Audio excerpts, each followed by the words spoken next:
अधिनियम को लागू कर वर्षों से उपेक्षित हिंदू शरणार्थियों को सम्मान और सुरक्षा का अधिकार दिलाया गया है।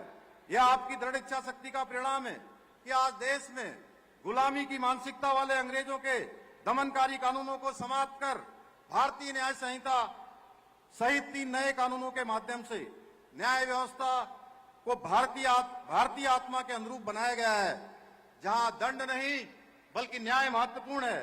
आदरणीय गृह मंत्री जी, यह आपके दृढ़ संकल्प का ही नतीजा है कि आज देश में आतंकवाद, नक्सलवाद जैसी विघटनकारी शक्तियों पर प्रभावी अंकुश लग पाया है।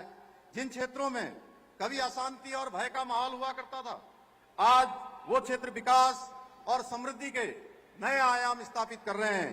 कश्मीर के जिस लाल चौक पर कभी तिरंगा फहराना भी एक चुनौती माना जाता था, आज वहां पूरे गर्व और सम्मान के साथ भारत का तिरंगा लहरा रहा है। आपके दृढ़ निश्चय के कारण ही आज भारत को नक्सलवाद और आतंकवाद का सफाया करने में निर्णायक विजय प्राप्त होने जा रही है। महोदय, आपके अथक प्रयासों का प्रतिफल है कि आज देश सहकारिता के क्षेत्र में भी अभूतपूर्व प्रगति कर रहा है, जिससे करोड़ों किसान, ग्रामीण और छोटे उद्यमों के लिए नए नए अवसरों के द्वार खुल रहे हैं। आज के इस अवसर पर आदरणीय गृह मंत्री जी के द्वारा हमारे पुलिस विभाग में 1900 चयनित आरक्षियों को नियुक्ति पत्र प्रदान करने के साथ ही सीए के अंतर्गत पाकिस्तान, बांग्लादेश और अफगानिस्तान जैसे देशों के आए हमारे शरणार्थी भाई बहनों को भारतीय नागरिकता प्रदान की गई है। मैं आज के इस अवसर पर आप सभी नवनियुक्त होने वाले आरक्षियों को और भारत की नागरिकता प्राप्त करने वाले भाई बहनों को हृदय से बधाई देता हूं। यह आप सभी का सौभाग्य है कि आपको ऐसे महान व्यक्तित्व के करकमलों से सम्मान प्राप्त हो रहा है, जिन्होंने अपनी दृढ़ इच्छा शक्ति के बल पर राष्ट्र की एकता, अखंडता और गौरव को नई ऊंचाइयों पर पहुंचाया है। भाइयों बहनों, आदरणीय प्रधानमंत्री जी, आदरणीय गृह मंत्री जी मिलकर आज सशक्त और स्वावलंबी भारत के उस स्वप्न को साकार करने के लिए काम कर रहे हैं जो हमारे महान पूर्वजों और स्वतंत्रता सेनानियों ने संजोया था। आदरणीय मोदी जी देश के ऐसे पहले प्रधानमंत्री हैं जिन्होंने भारत को विकसित राष्ट्र बनाने का संकल्प लिया है और उसे साकार करने के लिए पूरी प्रतिबद्धता के साथ निरंतर कार्य कर रहे हैं। आप सभी भली भांति जानते हैं, 2014 से पहले पूर्व दुनिया के देश भारत को कमजोर और पिछड़े राष्ट्र के रूप में देखते थे, परंतु आज आदरणीय प्रधानमंत्री जी के सशक्त नेतृत्व के कारण पूरी दुनिया भारत की सामर्थ्य, शक्ति और क्षमता के आगे नतमस्तक है। आज भारत G20 समिट, वैश्विक AI समिट जैसे बड़े वैश्विक सम्मेलनों की सफल मेजबानी करके विश्व पटल पर अपनी नेतृत्व क्षमता का परिचय दे रहा है। आज पूरी दुनिया मान रही है कि भारत विश्व की सबसे बड़ी आर्थिक शक्ति के रूप में जल्द ही उभरने वाला है, परंतु हमारे कांग्रेस के मित्रों को विश्व पटल पर भारत की बढ़ती प्रतिष्ठा और सम्मान रास नहीं आ रहा है। कांग्रेस के लोग आदरणीय प्रधानमंत्री मोदी जी का विरोध करने के चक्कर में आज देश का विरोध करने लगे हैं। हाल ही में आपने देखा होगा, देश के अंदर एक पूरी विश्व की AI बड़ी समिट के दौरान इन लोगों ने सारी हदें पार कर दी और वैश्विक ग्लोबल लीडर्स के सामने भारत को नीचा दिखाने का प्रयास किया। अपने युवराज के अपरिपक्व नेतृत्व में आज पूरी कांग्रेस दिशाहीन और देश विरोधी हो चुकी है। भाइयों बहनों, आज आदरणीय प्रधानमंत्री जी के नेतृत्व में सनातन का जय घोष चारों ओर गूंज रहा है। भारत अपनी जड़ों से जुड़ते हुए पुनः विश्व गुरु बनने की ओर तेजी से अग्रसर हो रहा है। चाहे अयोध्या जी में भगवान श्री रामचंद्र जी का भव्य मंदिर बनना हो, काशी में काशी कॉरिडोर बनना हो, उज्जैन में महाकाल लोक बनना हो, या हमारे राज्य में केदारनाथ धाम, बद्रीनाथ धाम का मास्टर प्लान हो या नव निर्माण का काम हो। आज हमारी धार्मिक धरोहरों को संवारने का, सजाने का उल्लेखनीय कार्य किया जा रहा है, पर हमारे विपक्ष को ये सब रास नहीं आ रहा है। ये वही लोग हैं जिन्होंने भगवान श्री राम के भव्य मंदिर को बनने से रोकने के लिए अपनी पूरी ताकत लगा दी थी। भाइयों बहनों, आज आदरणीय प्रधानमंत्री श्री नरेंद्र मोदी जी के नेतृत्व में, आदरणीय गृह मंत्री जी के मार्गदर्शन में हमारे प्रदेश में डबल इंजन की सरकार द्वारा प्रदेश के समग्र विकास के साथ साथ हमारी समृद्ध सांस्कृतिक विरासत के संरक्षण और संवर्धन की दिशा में भी निरंतर कार्य किया जा रहा है। आज जहां राज्य में सड़क, शिक्षा, स्वास्थ्य, रेल और हवाई कनेक्टिविटी सहित सभी महत्वपूर्ण क्षेत्रों से जुड़े इंफ्रास्ट्रक्चर को मजबूत करने की दिशा में कार्य किया जा रहा है। वहीं विभिन्न नीतियों और योजनाओं के माध्यम से राज्य को सामाजिक और आर्थिक रूप से सशक्त और समृद्ध बनाने की दिशा में निरंतर प्रयास किया जा रहा है। वर्ष 2023 में ग्लोबल इन्वेस्टर समिट का हमने आयोजन किया था। 3,56,000 करोड़ के निवेश समझौते उस समय हुए थे। हमें गर्व है कि पिछले वर्ष आदरणीय गृह मंत्री जी के कर कमलों द्वारा 1 लाख करोड़ से अधिक के निवेश समझौतों को हमने धरातल में उतारने में सफलता प्राप्त की। यह हम सभी के लिए गर्व का विषय है कि आदरणीय प्रधानमंत्री जी के नेतृत्व और आदरणीय गृह मंत्री जी के मार्गदर्शन से बीते 4 वर्षों में हमारे राज्य ने पहली बार कई उल्लेखनीय उपलब्धियों का साक्षात्कार किया है। पहली बार राज्य में G20 वैश्विक सम्मेलन का साक्षी बना। पहली बार राज्य में राष्ट्रीय खेलों का आयोजन हुआ और पहली बार राज्य के खिलाड़ियों ने 100 से अधिक राष्ट्रीय खेलों में मेडल प्राप्त कर अंक तालिका में उत्तराखंड राज्य ने 7वां स्थान प्राप्त किया। पहली बार राज्य में वर्ष भर पर्यटन को बढ़ावा देने के लिए बृहद स्तर पर शीतकालीन यात्रा प्रारंभ की गई। भाइयों बहनों, डबल इंजन की सरकार ने बीते 4 सालों में हमारे राज्य की आर्थिकी में 1.5 गुना से अधिक की वृद्धि की हुई है और पिछले 1 वर्ष में राज्य की जीएसडीपी में 7.23% की बढ़ोतरी हुई है और प्रति व्यक्ति आय में 41% की वृद्धि हुई है। बीते 4 वर्षों में राज्य का बजट 60,000 से बढ़कर 1 लाख करोड़ को पार कर गया है। बीते 4 वर्षों में राज्य में 20,000 से अधिक नए उद्योग स्थापित हुए हैं। बीते 4 वर्षों में राज्य में स्टार्टअप की संख्या 700 से बढ़कर 1700 हो गई है। आज हेलीपोर्ट की संख्या 2 से 7 और वहीं हेलीपैड की संख्या 60 से बढ़कर 118 हो गई है। बीते 4 वर्षों में बिजली उत्पादन 3 गुना बढ़ गया है। राज्य में होटलों की संख्या में 25% की बढ़ोतरी हुई है। वहीं नए होम स्टे की संख्या में 50% से अधिक की बढ़ोतरी हुई है। आज डबल इंजन की सरकार के कारण राज्य दोगुनी रफ्तार से प्रगति कर रहा है। इसी का परिणाम है कि आज हमारे राज्य में रिवर्स प्लान 44% की बढ़ोतरी दर्ज की है। आज लोग पुनः अपने पैतृक स्थानों को, अपने गांवों को पुनः लौट रहे हैं। हम किसानों की आय वृद्धि करने के साथ साथ मत्स्य विकास के क्षेत्र में देश के अग्रणी राज्य बने हैं। हमारा राज्य युवाओं को रोजगार देने के और अवसर उपलब्ध कराने में भी देश का अग्रणी राज्य बनकर उभरा है। ईज ऑफ डूइंग बिजनेस में उत्तराखंड को अचीवर्स स्टार्टअप रैंकिंग्स में लीडर्स की श्रेणी प्राप्त हुई है।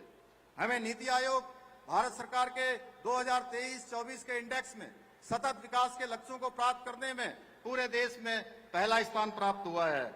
हम वर्ष 2024 में नीति आयोग द्वारा जारी एक्सपोर्ट प्रिपेयर्डनेस इंडेक्स में भी देश के अग्रणी राज्यों में शामिल हुए हैं। हमें पर्यटन, एविएशन और खेल के विकास से जुड़े क्षेत्रों में best state for promotion of aviation ecosystem तथा बेस्ट विलेज, बेस्ट डिस्ट्रिक्ट जैसे राष्ट्रीय सम्मान भी प्राप्त हुए हैं। आज उत्तराखंड को national logistics index, state startup ecosystem, ease of doing business, state energy and green index जैसे कई राष्ट्रीय सूचकांकों में विभिन्न पुरस्कार प्राप्त हुए हैं। भाइयों बहनों, हम उत्तराखंड के समग्र विकास के साथ साथ उत्तराखंड की सांस्कृतिक अस्मिता, पारंपरिक पहचान और डेमोग्राफिक संतुलन को सुरक्षित और संरक्षित रखने के लिए भी संकल्पित होकर काम कर रहे हैं। आदरणीय गृह मंत्री जी की प्रेरणा से और उनके मार्गदर्शन में हमने उत्तराखंड में समान नागरिक संहिता लागू करके सामाजिक न्याय और समानता की दिशा में ऐतिहासिक कदम उठाया है। हमें गर्व है कि हम यूसीसी को हमने लागू ही नहीं किया, बल्कि उसे प्रभावी रूप से धरातल पर उतारने का काम किया है। कुछ लोग यूसीसी के बारे में तरह तरह का भ्रम फैलाने का प्रयास कर रहे थे, लेकिन आज इसके सफल क्रियान्वयन ने उनके मुंह पर ताला लगा दिया है। भाइयों बहनों, आदरणीय गृह मंत्री जी की प्रेरणा से हमने राज्य में ऑपरेशन कॉलनेमी और सघन सत्यापन अभियान के माध्यम से घुसपैठियों के खिलाफ भी व्यापक स्तर पर कार्रवाई की है। वहीं हमने सख्त भू कानून बनाकर हमारे पहाड़ी क्षेत्रों में जमीनों की अवैध खरीद फरोख्त पर लगाम लगाकर भू माफियाओं पर अंकुश लगाने का काम भी किया है।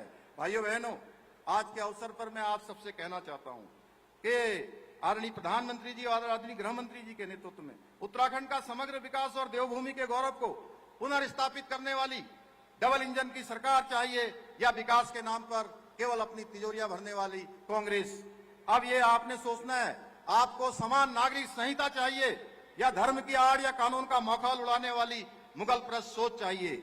आपको नकल विरोधी कानून चाहिए जिसको लागू करने के बाद हम 28,000 से अधिक युवाओं को नौकरी देने में सफल रहे हैं या खुलेआम सरकारी नौकरियों की बोले लगाने वाली कांग्रेस, आपको देवभूमि के देवत्व और अस्मिता की रक्षा करने वाली भाजपा चाहिए या राज्य में लैंड जिहाद, लव जिहाद जैसे कुकृत्यों को खुली छूट देने वाली कांग्रेस चाहिए? आपको धर्मांतरण विरोधी, दंगारोधी कानून या वोट बैंक और तुष्टीकरण की राजनीति वाली ये कांग्रेस चाहिए? आपको मदरसा बोर्ड समाप्त करके सबको एक समान शिक्षा से जोड़ने वाली भाजपा चाहिए या अलगाववाद को बढ़ावा देने वाली कांग्रेस? आज के इस अवसर पर मैं आप सभी को विश्वास दिलाना चाहता हूं कि जब तक उत्तराखंड को हम प्रत्येक क्षेत्र में अग्रणी और आत्मनिर्भर नहीं बना देते, तब तक हम चैन से नहीं बैठेंगे, आराम से नहीं बैठेंगे। और मुझे पूरा विश्वास है आप सभी के सहयोग और आशीर्वाद से हम सभी मिलकर उत्तराखंड को देश का अग्रणी राज्य बनाने के अपने विकल्प वही संकल्प को साकार करने में सफल होंगे। इसी विश्वास के साथ एक बार मैं आदरणीय गृह मंत्री जी का आप सबकी तरफ से एक बार फिर से देवभूमि पधारने पर उनका अभिनंदन करते हुए, स्वागत करते हुए और उनका धन्यवाद करते हुए कि जब भी हम किसी भी काम के लिए उत्तराखंड की कोई भी समस्या, कोई भी चुनौती होती है, वो हमेशा हमारे साथ खड़े होते हैं, हमेशा हमको प्रोत्साहन करते हैं, हमेशा हमको सहायता करते हैं। अभी अभी आपके ही मार्गदर्शन में, आपके ही कारण से भारत सरकार ने हमको जो 2027 में इसी कुंभ नगरी हरिद्वार में कुंभ मेला आयोजित होने वाला है, उसके लिए 500 करोड़ रुपए की धनराशि स्वीकृत की गई है। मैं आपका आदरणीय प्रधानमंत्री जी का धन्यवाद करता हूं। हम ये विश्वास दिलाते हैं कि कुंभ मेला हम बहुत अच्छे तरीके से करेंगे, एक सनातन के गौरव को बढ़ाने वाला मेला होगा। इन्हीं के साथ आपका कोटि कोटि आभार व्यक्त करते हुए और राष्ट्रपति रामधारी सिंह दिनकर जी की इन पंक्तियों के साथ अपनी बात को समाप्त करता हूं।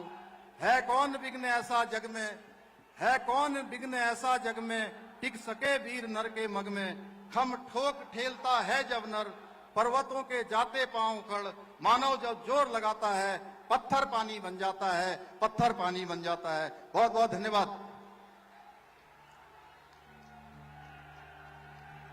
माननीय मुख्यमंत्री महोदय जी, धन्यवाद। आपके उद्बोधन के लिए हम हृदय से आभार व्यक्त करते हैं। और देवियों और सज्जनों, आज उत्तराखंड विकास, सुशासन और आत्मविश्वास के नए दौर में आगे बढ़ रहा है और इस विकास यात्रा को नई ऊर्जा देने के लिए आज हमारे बीच उपस्थित हैं देश के उन नेताओं में से एक जिन्होंने भारत की आंतरिक सुरक्षा को सुदृढ़ करने और राष्ट्र की एकता को मजबूत करने में ऐतिहासिक भूमिका निभाई है, जिनका मार्गदर्शन उत्तराखंड को निरंतर प्राप्त होता रहा और जिनकी प्रेरणा से राज्य विकास और सुशासन की दिशा में निरंतर आगे बढ़ रहा है। कृपया जोरदार तालियों के साथ स्वागत कीजिए भारत सरकार के माननीय गृह एवं सहकारिता मंत्री श्री अमित शाह जी का। हम उनसे आदरपूर्वक निवेदन करते हैं कि अपने प्रेरक उद्बोधन से हमें मार्गदर्शित करें। मेरे साथ बोलिए, भारत माता की। हो गया भैया, देख लिया आपको, बैठ जाइए, प्लीज बैठ जाइए। ओ भाई, अब बैठ जाओ, अपनी अपनी जगह पे बैठ जाओ। चलो, क्या हो गया भाई? उत्तराखंड वालों की आवाज को, अरे हो गया भैया, नहीं सुन रहे हैं आप? ओ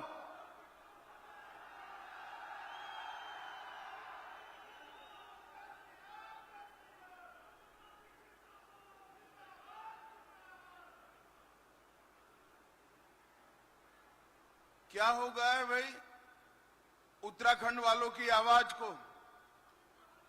ऐसी आवाज नहीं चलेगी भाई, दिल्ली तक आवाज जानी चाहिए। आज हरिद्वार में भाजपा वाले इकट्ठा हुए हैं।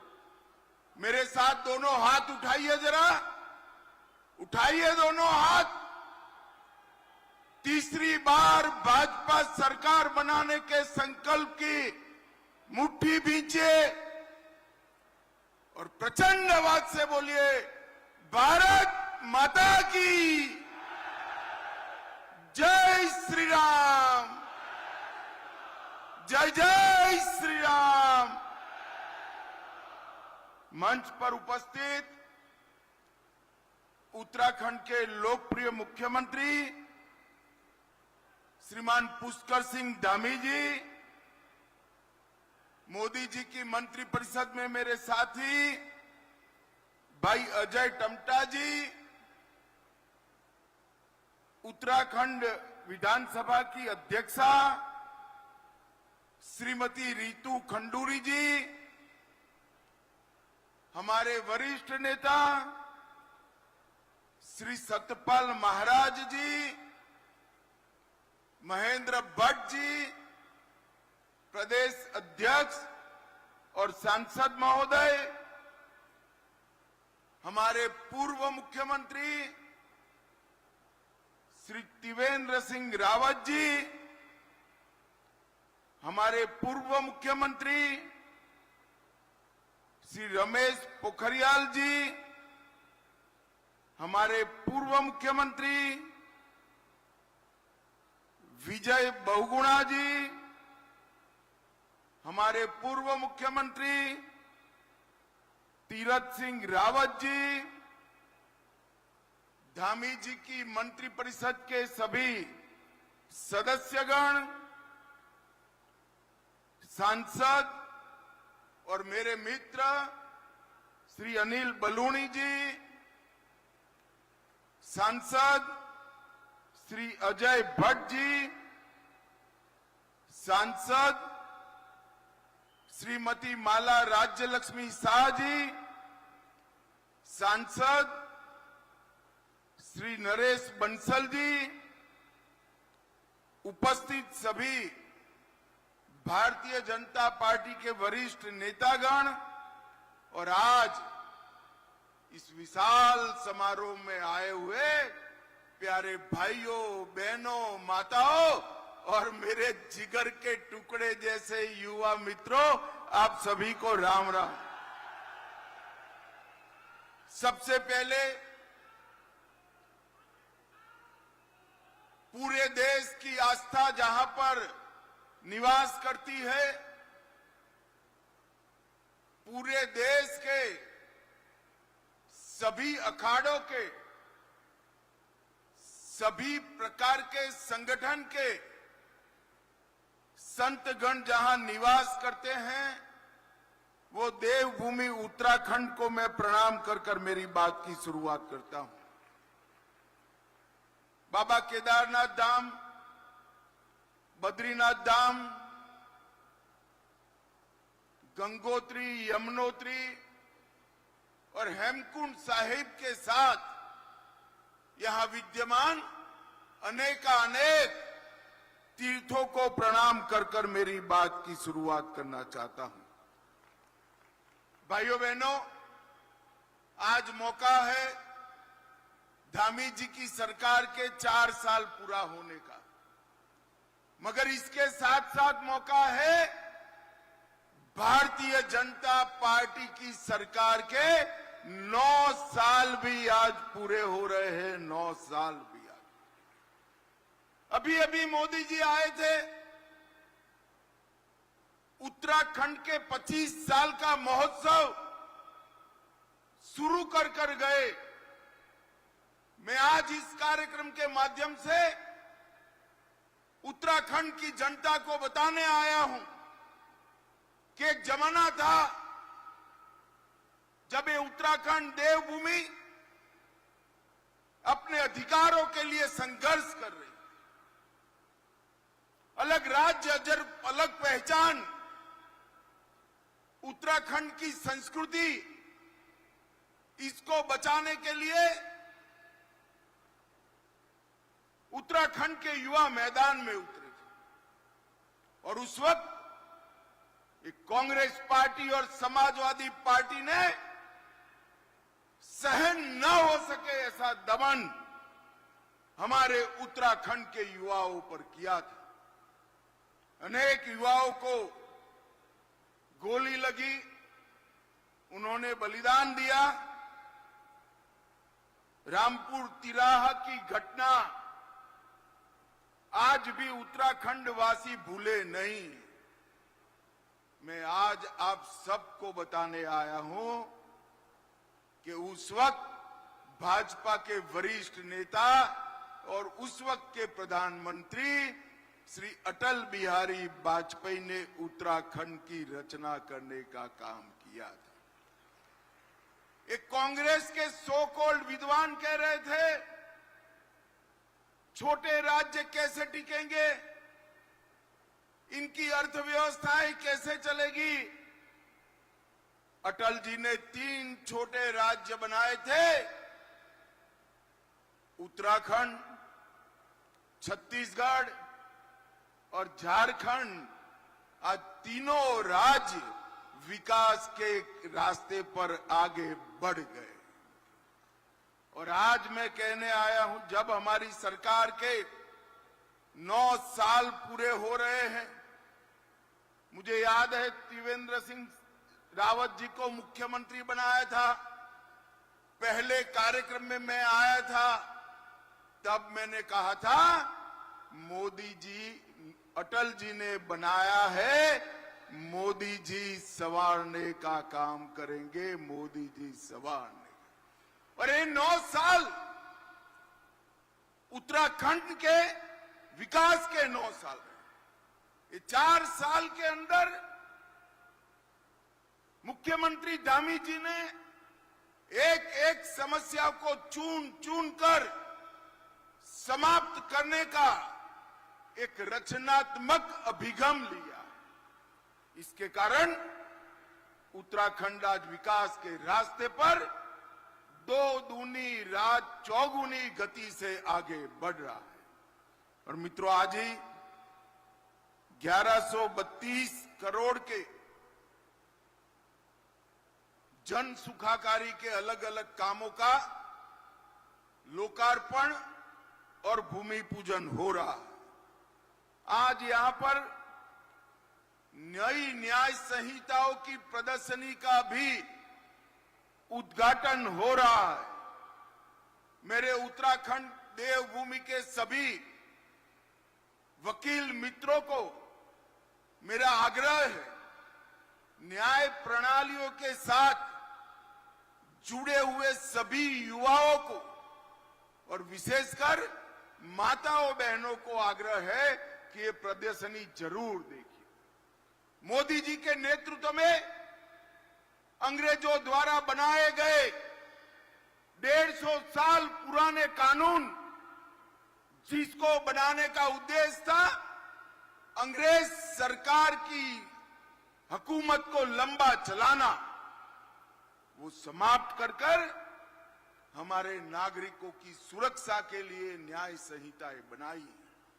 मैं ज्यादा कहना नहीं चाहता, परंतु इतना जरूर कहना चाहता हूं कि कानून के 2028 में कंप्लीट इंप्लीमेंटेशन हो जाएगा। उसके बाद कोई भी नागरिक पुलिस थाने में जाकर एफआईआर कराएगा, 3 साल में सुप्रीम कोर्ट तक की पूरी न्याय प्रणाली समाप्त हो जाएगी। अब समय पर न्याय मिलेगा। ये दुनिया के सबसे आधुनिक न्याय संहिताएं हैं और ये दुनिया की सबसे वैज्ञानिक न्याय संहिता है। मेरा आग्रह है कि आप सभी लोग जरूर इसको देखिएगा। आज यहां पर एक जोर जोर से नारे लगा रहे हैं, 1900 युवाओं को पुलिस आरक्षियों का नौकरी मिल गया है। मैं सभी युवाओं को मन से पूछना चाहता हूं, अगर कांग्रेस की सरकार होती तो ये नौकरी आपको मिलती क्या? जरा जोर से बोलो, मिलती क्या? पर्ची भी चाहिए होती और खर्ची भी लगती, दोनों लगता। अब कोई सिफारिश की जरूरत नहीं, कोई रिश्वत नहीं देनी है। पहाड़ पर रहने वाला हमारी बूढ़ी माँ का बेटा कोई सिफारिश के बगैर आज नौकरी प्राप्त कर कर अपने घर जा रहा है। इसी को शासन है। और यहां पर धामी जी ने जो नकल विरोधी कानून बनाया है, वो कानून ने एक प्रकार की पारदर्शिता रोजगारी क्षेत्र में लाई और इसके कारण ये संभव हो पाया। आज यहां पर पाकिस्तान और अफगानिस्तान से आए हुए लगभग 200 लोगों को नागरिकता दी गई। मुझे बरोबर याद है भाइयों बहनों, जब मैं सीएए का कानून लेकर आया था तब एक कांग्रेस, सपा, बसपा, ममता, डीएमके सारे के सारे लोग संसद में हो हल्ला करे थे। मैं आज फिर से कहना चाहता हूं, इस देश पर हमारे जो हिंदू शरणार्थी बांग्लादेश, पाकिस्तान, अफगानिस्तान से आए हैं, सिख शरणार्थी आए हैं, बौद्ध शरणार्थी आए हैं, जैन शरणार्थी आए हैं, इस देश पर उनका इतना ही अधिकार है जितना नरेंद्र मोदी जी का अधिकार है। वो हमारे देश के नागरिक हैं, मगर तुष्टीकरण की राजनीति के कारण आजादी से अब तक उनको नागरिकता से वंचित रखा गया।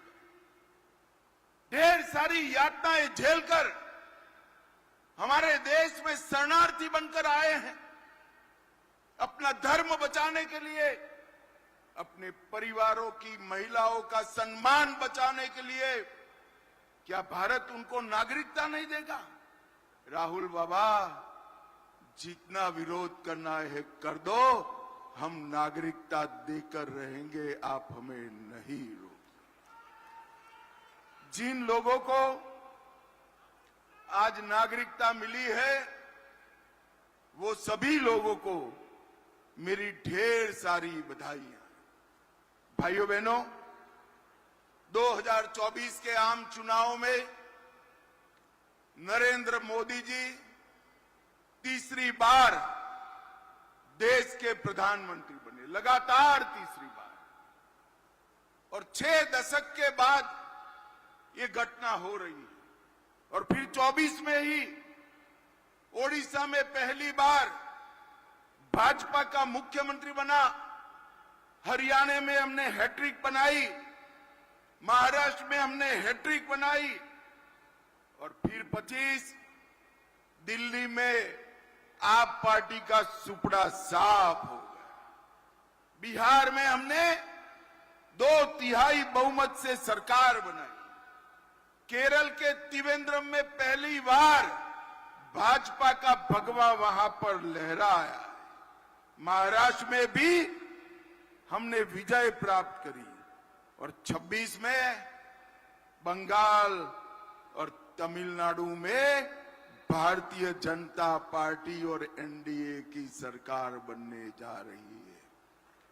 मगर 27 का उद्घाटन देवभूमि वालों आप लोगों को करना है। 27 में फिर से पूर्ण बहुमत की भारतीय जनता पार्टी की सरकार बनानी। मुझे बताओ भाई, 27 में प्रचंड बहुमत से भाजपा सरकार बनाओगे क्या? अरे जोर से बोलो, बनाओगे क्या?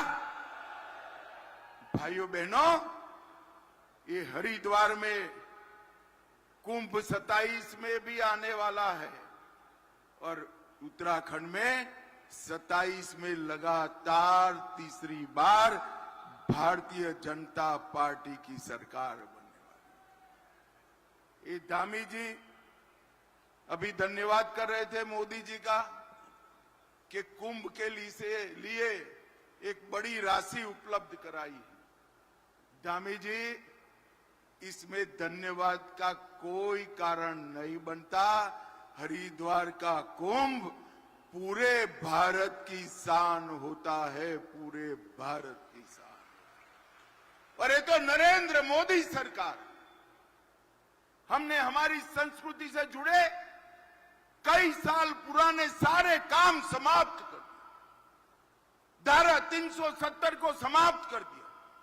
हिंदू शरणार्थियों के लिए सीएए लेकर आए। 550 साल से जिसकी हिंदू समाज राह देख रहा था, वो रामलल्ला का मंदिर बनाने का काम भी हमने समाप्त। केदारनाथ धाम, बद्रीनाथ धाम में पूरे शहर की पुनर्रचना कराई, महाकाल लोक बनाया और औरंगजेब ने तोड़ा हुआ काशी विश्वनाथ का कॉरिडोर भी नरेंद्र मोदी जी ने बनाया। नरेंद्र मोदी जी ने। ये कुंभ जो आने वाला है वो सभी रिकॉर्ड तोड़ने वाला होगा, ऐसा मुझे विश्वास है। मित्रों, मोदी जी ने सीमांत गांवों को भारत के पहले गांव का सम्मान दिया और वाइब्रेंट विलेज कार्यक्रम के माध्यम से हम सीमांत गांवों का विकास कर भारत के पहले गांव का विकास कर वहां पलायन रोकने की पूरी वैज्ञानिक योजना बनाई है। और मैं आज यहां कहने आया हूं उत्तराखंड वालों, इसका सबसे बड़ा फायदा आने वाले दिनों में हमारी देवभूमि उत्तराखंड को होने वाला है। देवभूमि उत्तराखंड। मित्रों, कांग्रेस पार्टी पूरी ऊर्जा घुसपैठियों को बचाने के लिए लगा रही है।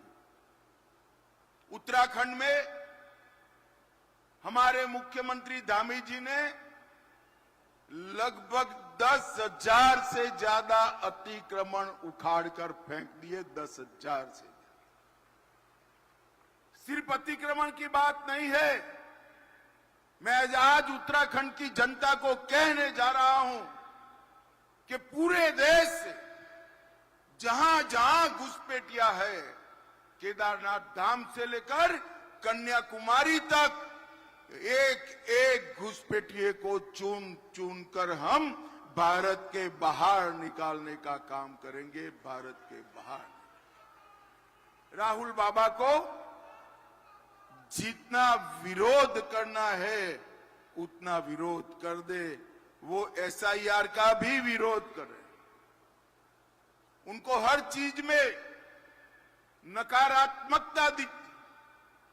भाइयों बहनों, मुझे बताओ, जो भारत का नागरिक नहीं है उसका नाम मतदाता सूची से कटना चाहिए या नहीं कटना चाहिए?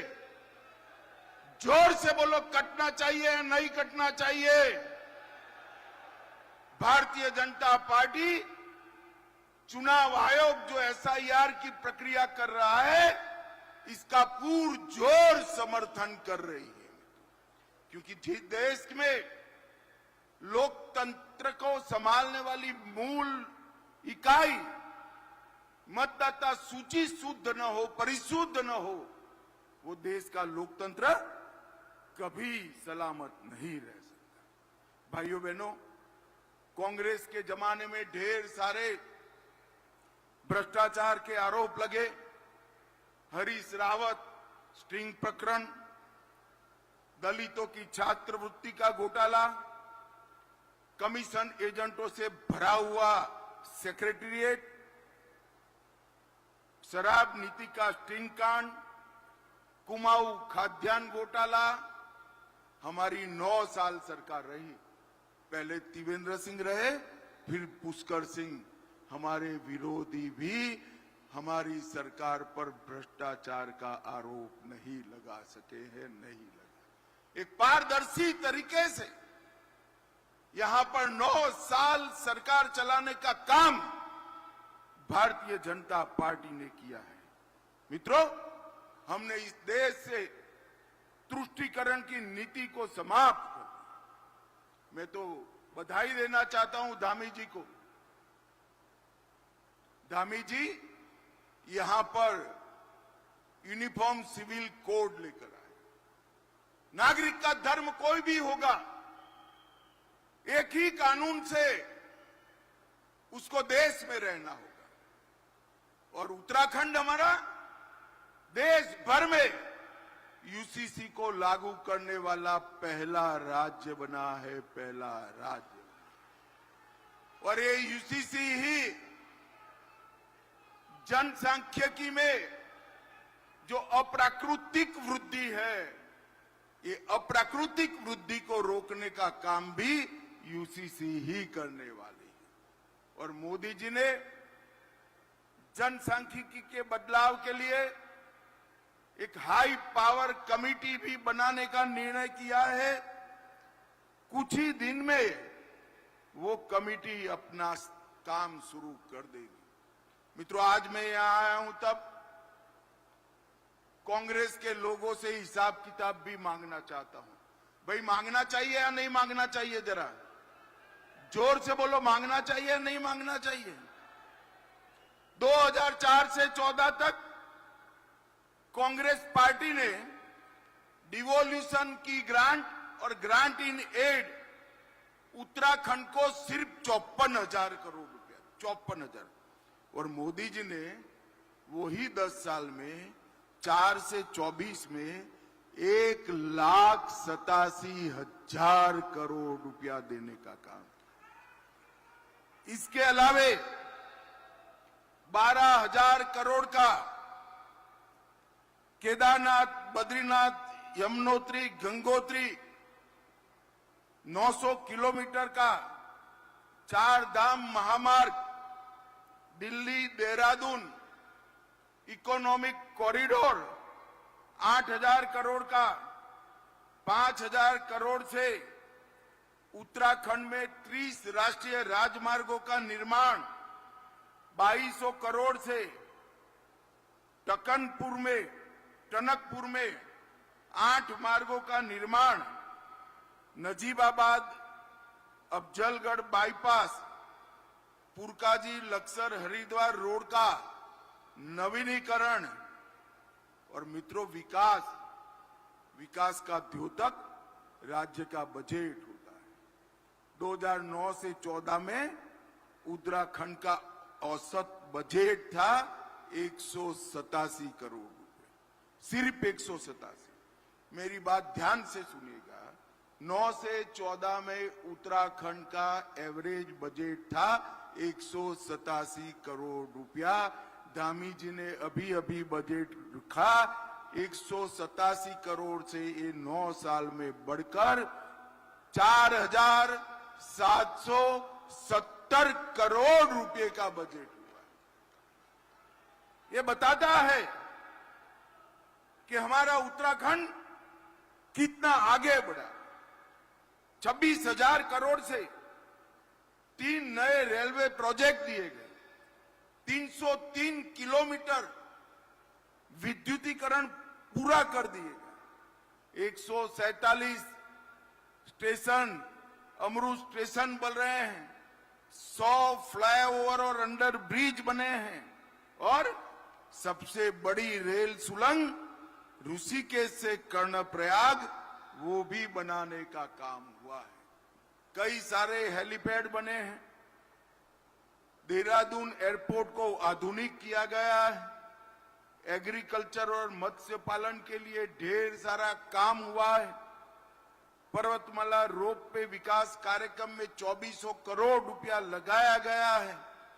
और मित्रों, सबसे बड़ी बात, 2014 में उत्तराखंड की प्रति व्यक्ति आय 1,25,000 रुपया, और वो 9 ही वर्ष में 1,25,000 से बढ़कर 2,60,000 करने का काम हमारे दोनों सरकारों ने किया।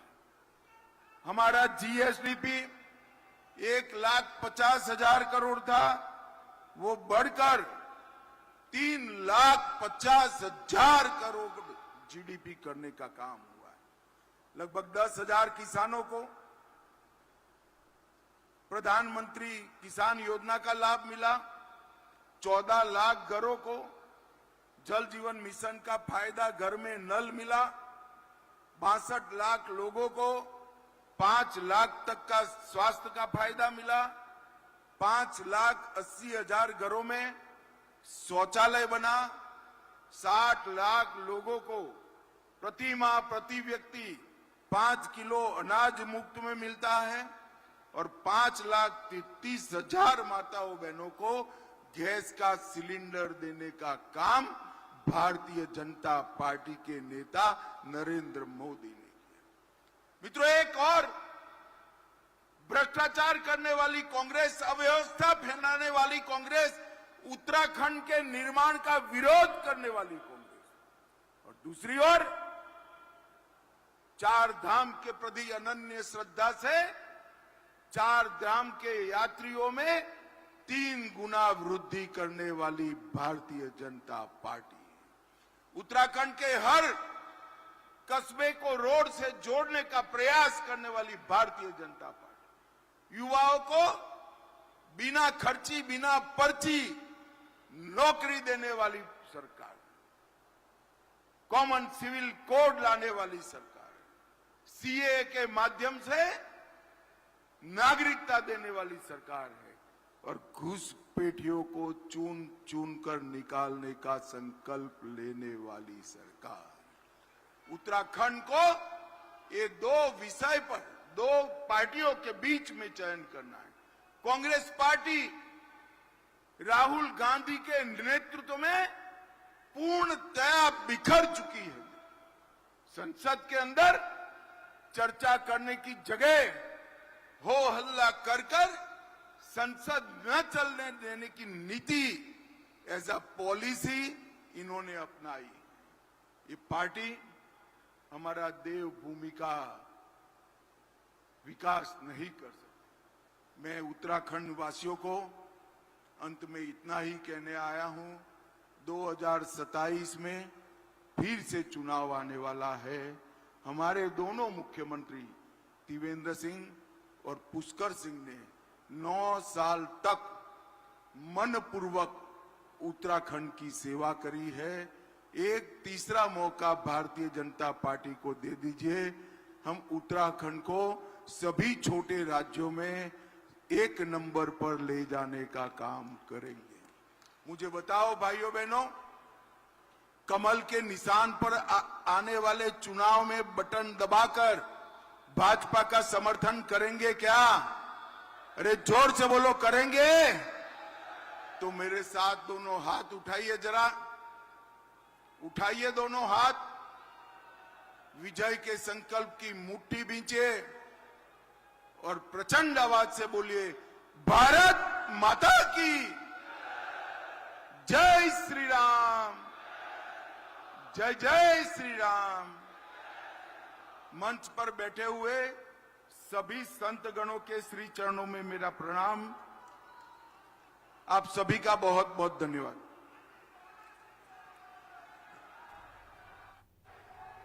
जोरदार तालियां हो जाए एक बार फिर हमारे माननीय केंद्रीय गृह एवं सहकारिता मंत्री श्री अमित शाह जी का। धन्यवाद आपके प्रेरणादायक और ओजस्वी संबोधन के लिए, हृदय से धन्यवाद। हम आपका आभार व्यक्त करते हैं। आपके शब्दों में राष्ट्र के प्रति समर्पण, उत्तराखंड के प्रति आत्मीयता और विकास की स्पष्ट दृष्टि झलकती है। माननीय गृह मंत्री जी के विचार निश्चित ही हम सभी को उत्तराखंड को और अधिक सशक्त, समृद्ध और विकसित बनाने की प्रेरणा देते हैं। हम बेहद आभारी हैं। एक बार जोरदार तालियां हो जाएं देवियों सज्जनों हमारे माननीय मुख्य अतिथि, माननीय केंद्रीय गृह एवं सहकारिता मंत्री श्री अमित शाह जी के लिए। जोरदार तालियां हो जाएं। बहुत बहुत धन्यवाद आपका। और इसी के साथ जैसे ही उन्होंने कहा, देवियों सज्जनों,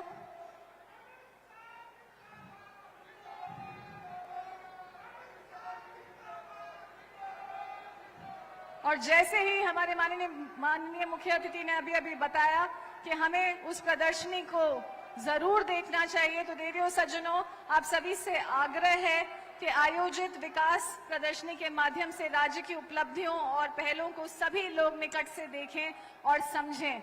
और इसी के साथ एक बार फिर हम सभी अतिथिगणों का धन्यवाद करते हैं। और ये धन्यवाद मैं पारित कर रही हूँ आप सभी को भी। देवियों सज्जनों, आप सभी का उत्साह और सहभागिता भी इस कार्यक्रम की सफलता का सबसे बड़ा आधार है। धन्यवाद मंच पर विराजित सभी अतिथिगण। खबरों में आगे बढ़ेंगे। बड़ी खबर आपको बता दें,